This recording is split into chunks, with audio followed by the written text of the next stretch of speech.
My dear English-speaking friends, thank you so much for all your kind words of love and support.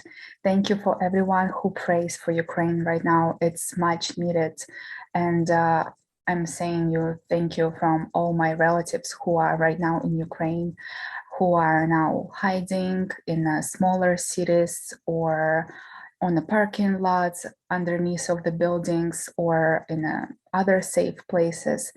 And it means a lot to us.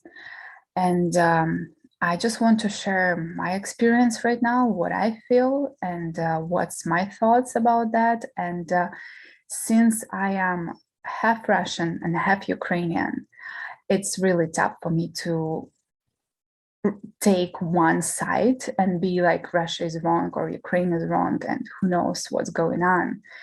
And that's really tough position. And the first war I witnessed was in 1991 when I was 1 year and a half, and Moldova started bombing Transnistria. It's where I was born.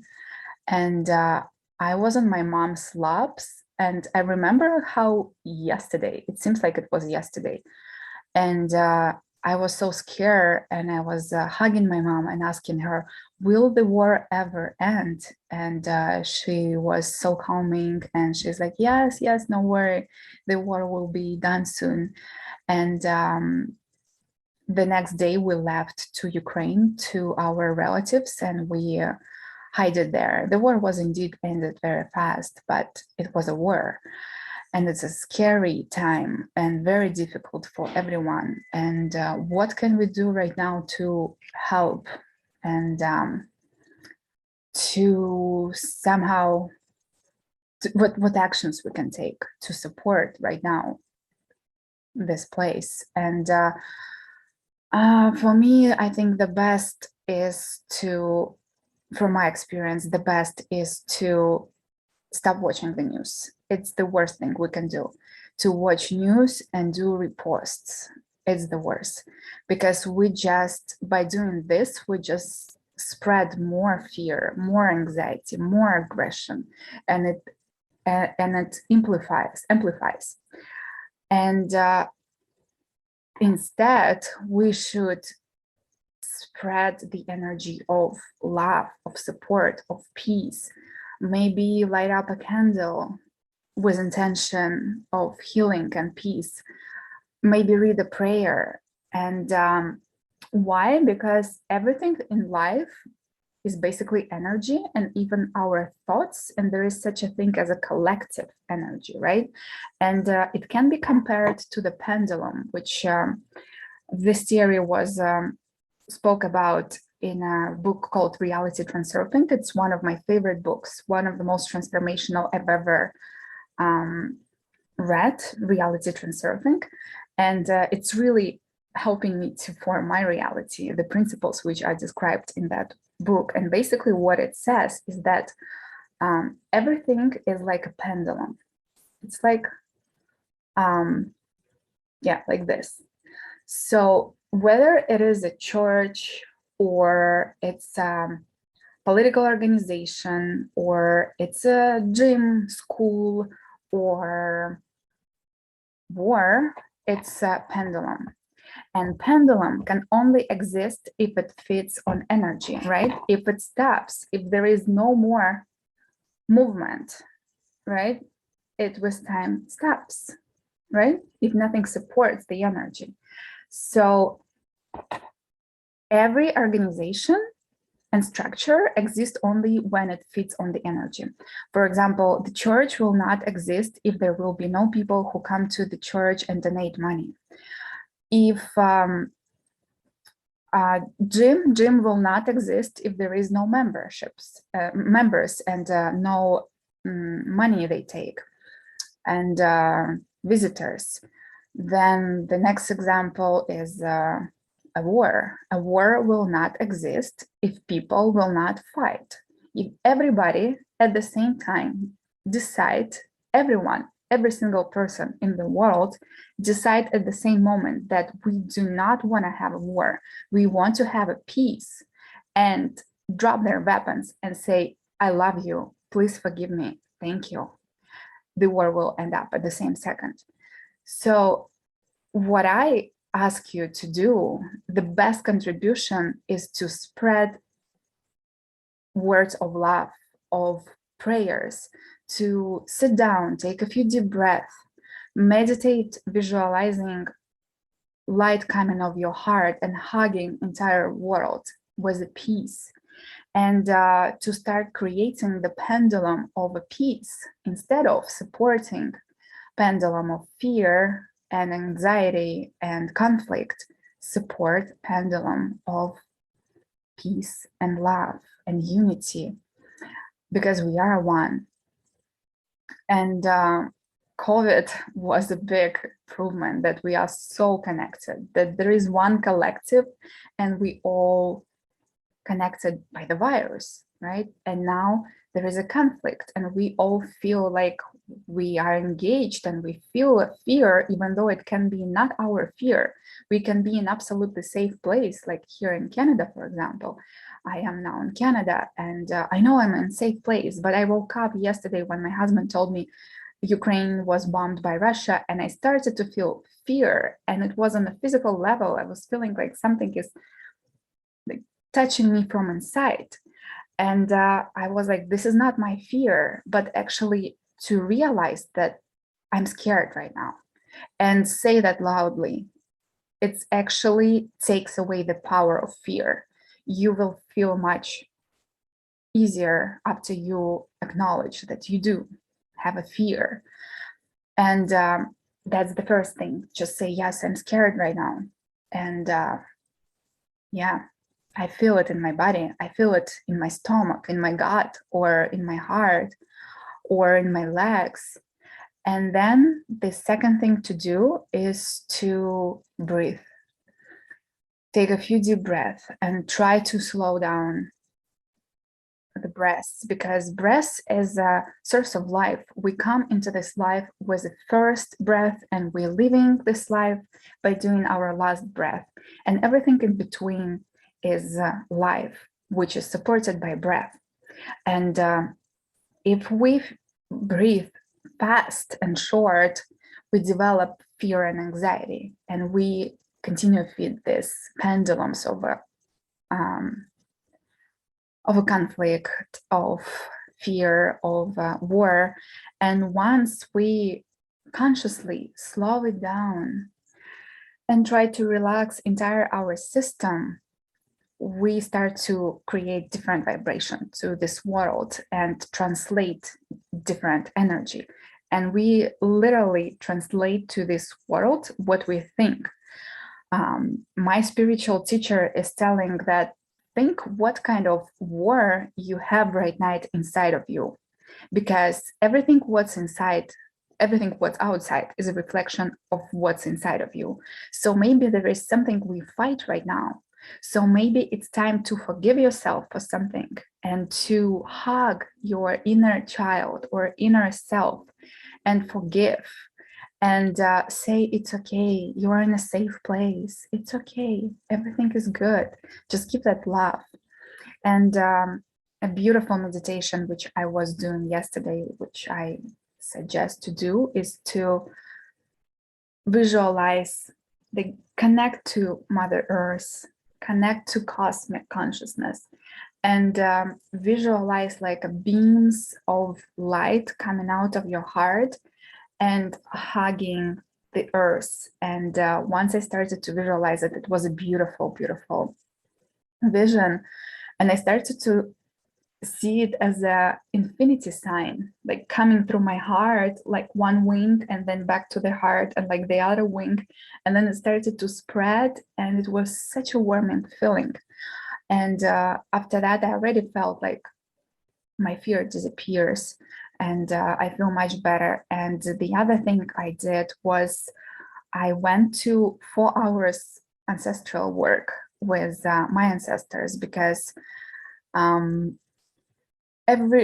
almost every generation saw a war, and I asked them for support to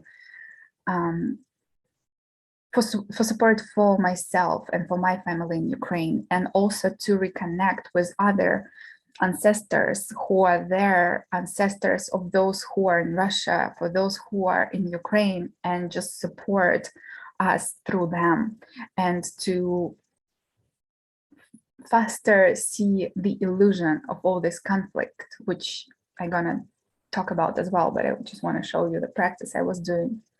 That's the thing, and it's basically my ancestral tree, and everyone can do this. It's actually really, really easy and very healing. And you just plant here all your ancestors on 7th generation. There is 64 of them, and then you start to connect them one by one, like they would produce a baby. And it would be 6th generation, then this and this would be 5th, then 4th, and then 3rd, and at the end you just make yourself there.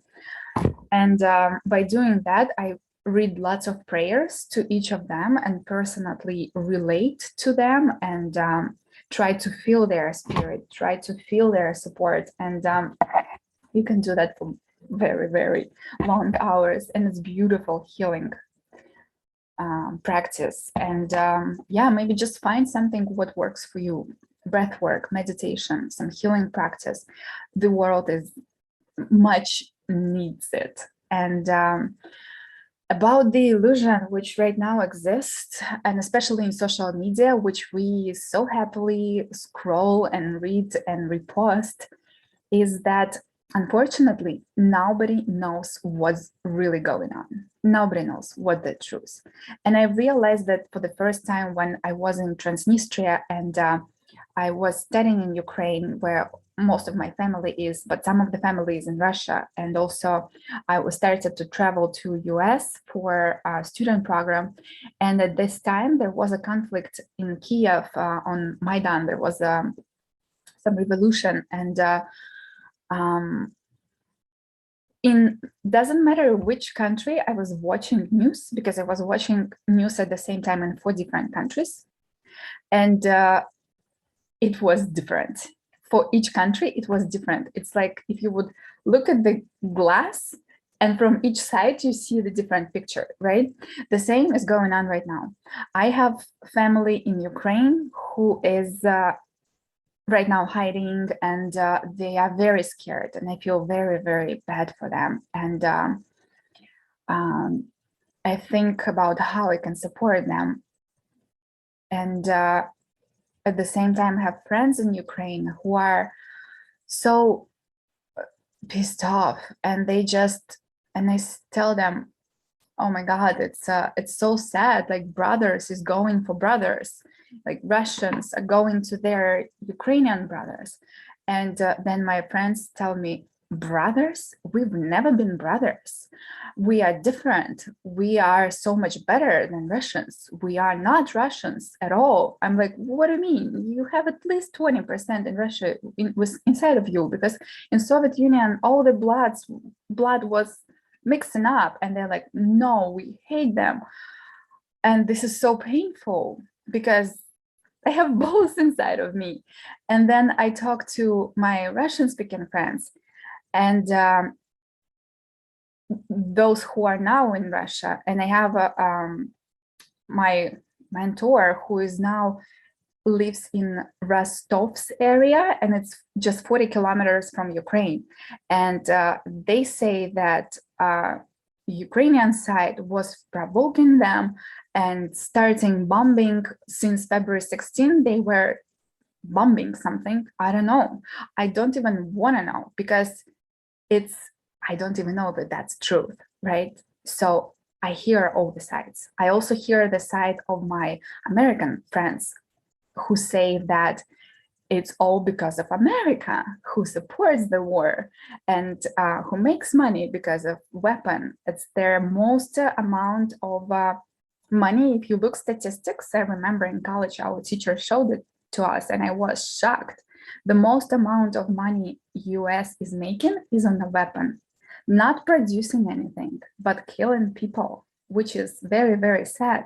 And one of American politics once said that Russia is too powerful and we can't destroy them. So we'll just make them destroy themselves by making them fight with their own brothers. So there was a quote like this a long time ago, and that's what's going on now.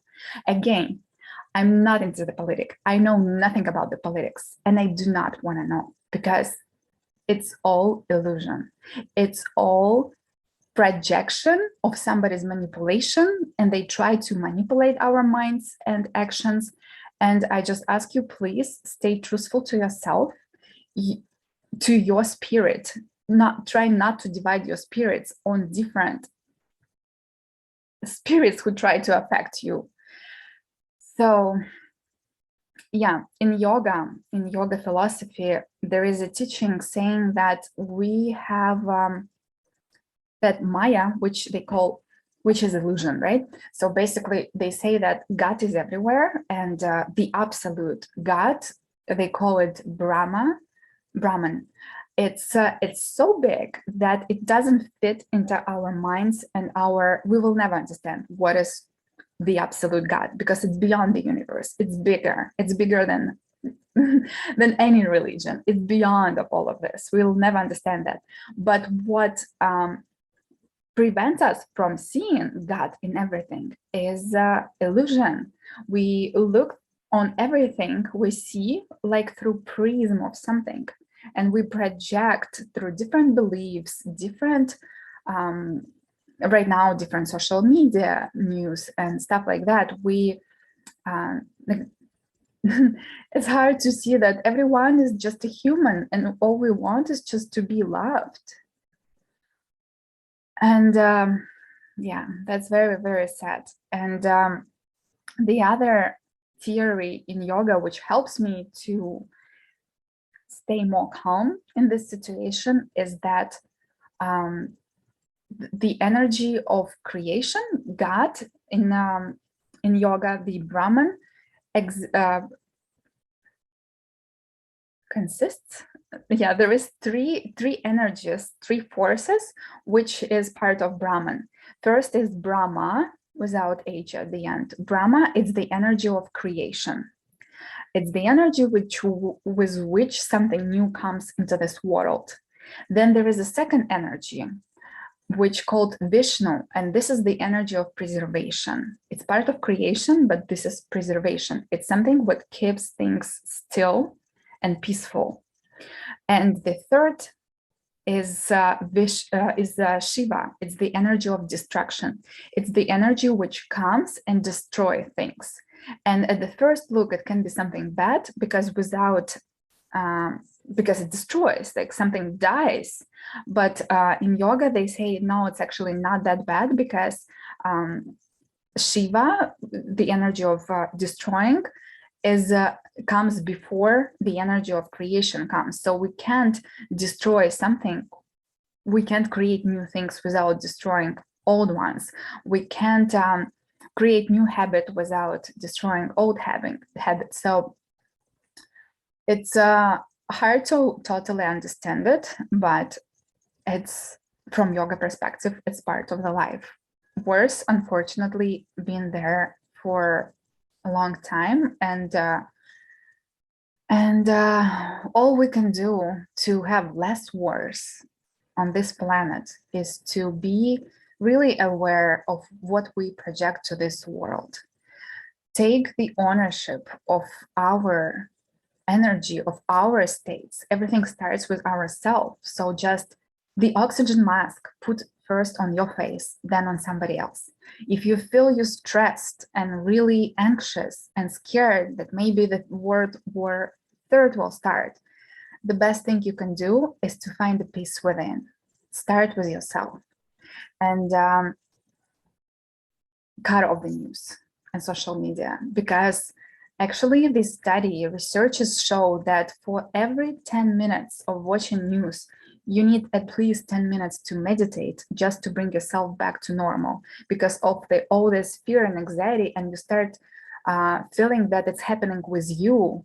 but it's not actually. It's happening with somebody else, but you feel like it's happening with you, and you feel even worse and panic more and do the movements which maybe not smart enough.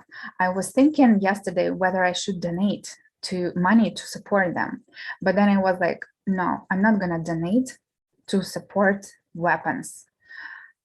I will donate. I'll ask my relatives if they need anything, if they need food or they need medicaments, if they need anything.